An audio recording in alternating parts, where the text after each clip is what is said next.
जी हाँ, नमस्कार दोस्तों। मेरे YouTube चैनल बाबा लीगल गाइडेंस में मैं एडवोकेट उमेश कुमार आप सभी लोगों का स्वागत करता हूं। आज का जो विषय है, आज का जो जिस टॉपिक पे हम चर्चा करने जा रहे हैं, उस टॉपिक का नाम है सम्मन ट्रायल।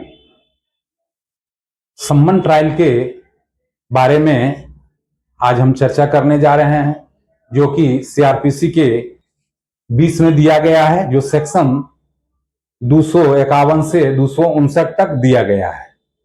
सम्मन ट्रायल, सम्मन ट्रायल क्या होता है?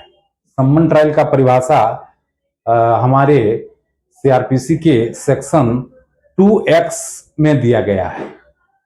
अब इसमें सम्मन ट्रायल के बारे में हम जानना चाहेंगे। सम्मन ट्रायल वो ट्रायल है जिसमें 2 साल का सजा होता है।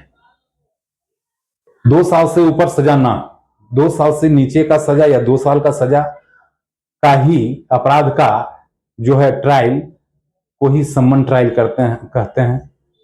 सम्मन ट्रायल कौन कर सकता है? सम्मन ट्रायल सीजीएम साहब कर सकते हैं, फर्स्ट क्लास मजिस्ट्रेट कर सकते हैं। सम्मन ट्रायल में डिस्चार्ज और चार्ज दो चीज नहीं होते हैं। तो चलिए आज स्टार्ट करते हैं। सम्मन ट्रायल जो हमारे सीआरपीसी के सेक्शन 251 में दिया गया है। अभियोग का सारांश, एक्यूजेशन ऑफ स्टेटमेंट। एक्यूज का जो एक्यूजिशन होता है, इसमें चार्ज नहीं बनाया जाता है। जब भी कोई केस में अपराध का संज्ञान ले लिया जाता है, संज्ञान लेने के बाद जब अभियुक्त मजिस्ट्रेट के समक्ष उपस्थित होता है या लाया जाता है, जो पुलिस पेपर रिसीव कराया जाता है, रिसीव कराने के बाद जो है चार्ज की प्रक्रिया चलती है। तो सम्मन ट्रायल में जो है चार्ज नहीं बनाया जाता है या डिस्चार्ज नहीं किया जाता है। डिस्चार्ज जो है वारंट ट्रायल, सेशन ट्रायल, इसमें आप डिस्चार्ज का पिटीशन लगा सकते हैं। लेकिन सम्मन ट्रायल में जो है आप डिस्चार्ज का पिटीशन नहीं लगा सकते हैं, ना ही इसमें चार्ज बनता है। चार्ज में क्या होता था कि चार्ज का एक फॉर्म है, लिख कर करके जो है एक्यूज को सुनाया जाता है कि फलना फलना डेट को सो व्यक्ति के साथ में यह घटना कारित किया है। लेकिन इसमें क्या है, इसमें सिर्फ बोलकर सुनाया जाता है, इसमें लिखकर नहीं, सिर्फ बोलकर एक्यूजिशन संक्षिप्त में सुना दिया जाता है कि फलना फलना डेट को आपने सो व्यक्ति के खिलाफ यह घटना किया है।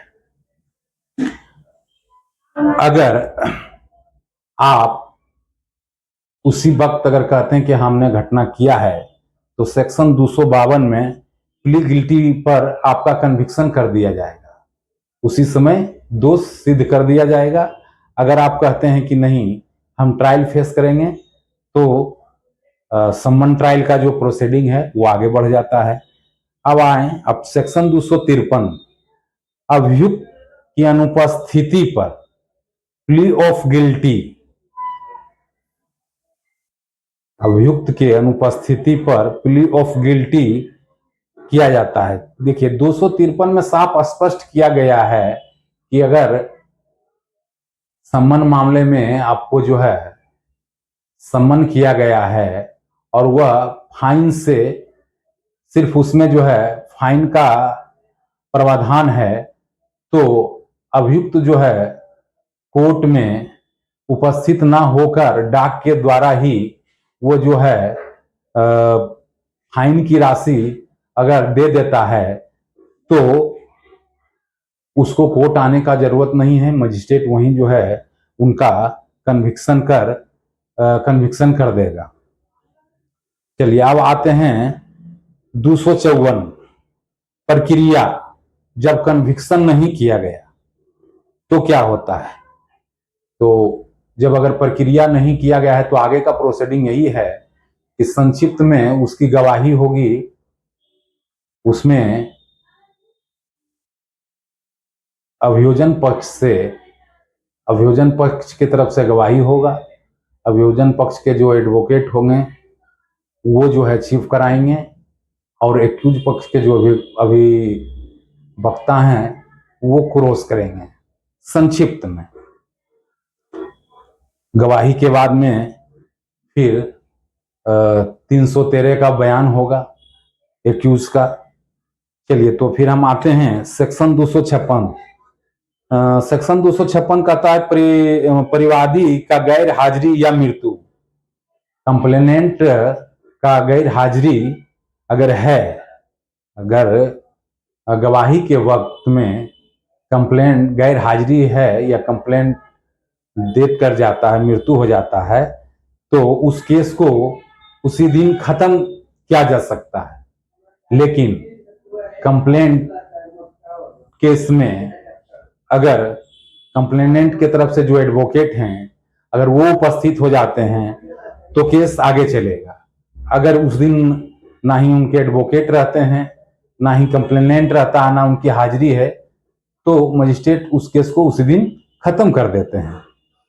चलिए, फिर आते हैं सेक्शन 257, परिवाद को वापस लेना, कंप्लेनेंट को वापस लेना। इसमें क्या है कि अगर केस की प्रोसीडिंग यानी कि लास्ट स्टेज जो है, जजमेंट से पहले कभी भी कंप्लेनेंट जो है केस को वापस ले सकता है, यही दिया हुआ है, यही प्रावधान है। 258 में है कार्रवाई को रोक देने की शक्ति। 258 में जो है मजिस्ट्रेट साहब को कार्रवाई को रोक देने की शक्ति दिया गया हुआ है।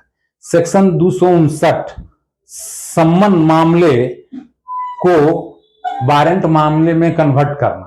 अगर कोई मजिस्ट्रेट अगर सम्मन मामला देख रहा है, अगर उसमें ऐसा कुछ मटेरियल आ गया कि ये सम्मन मामला नहीं, ये वारंट मामला है, तो सम्मन मामले को वारंट मामले में ट्रांसफर कर सकता है। इसकी प्रावधान सीआरपीसी की सेक्शन 259 में स्पष्ट रूप से दिया गया है।